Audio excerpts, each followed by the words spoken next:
The good parts. Ah, it was the last movie. How could I not like it? Okay, so I think the best part of this movie was Alan Rickman. He's phenomenal. I like him in everything that he does. As Snape, I really thought he was an excellent casting choice.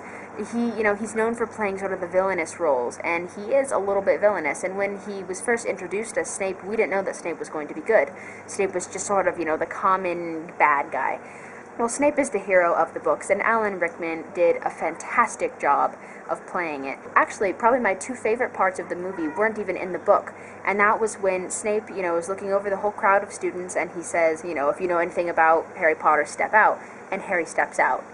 Dynamite, gold, you sold me the letter, woo, woo. I love it so much. It was like, bam, kicking Snape. I loved it. It was brilliant.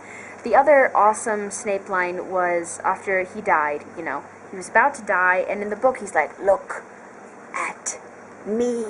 But in this time he was like, look at me. You have your mother's eyes. And that was totally tearjerker. Everything was right in the world at that moment. It warms my heart. Also, Snape's memories. Clearly you can tell I am a Snape fan.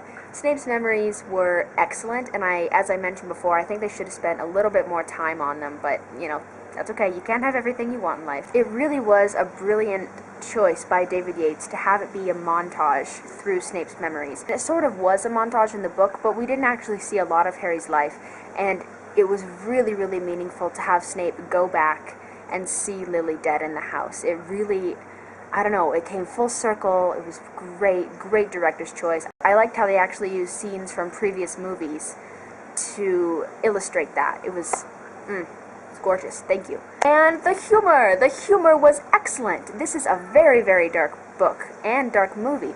Part 1 was tough to get through because of how murderously everything is, and just sort of Nazi regime, and that's how it is in the book as well, but this was really, it was a big battle, but it was also a lot of lighthearted fun. For example, Voldemort's hug, as I talked about, which I sort of hated, I sort of loved.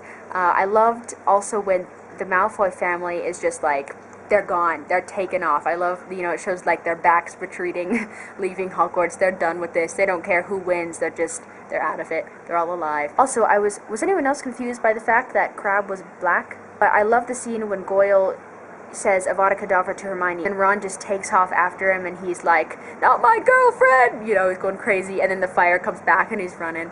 Oh yeah, so there was a lot of humor in it, and I really enjoyed that, and it really just made the movie what it is, and really, it's my Harry Potter. The final thing that I have to talk about is the music. I'm pretty sure that as a music producer, someone just went through all the scores of all the movies and was like, hey, let's chop them all up and put them in the movie, and then not only will the fans be happy, but I don't have to do any work. And it was effective. It was brilliant. I love how, throughout the whole thing, it's like, dun, dun, dun, dun, dun, dun, dun. I love it so much. My favorite theme in the world, Hedwig's theme. I miss you, buddy. The music was excellent. So thank you, John Williams, whoever else did the music. You guys rock, basically. It was Harry Potter, and I love it to death. I'm so excited to see it again. So this time I can watch it without tears rolling down my face. Maybe I'll still have some tears, but they won't be as intense this time. Thank you for watching, and I'll upload a video on Monday.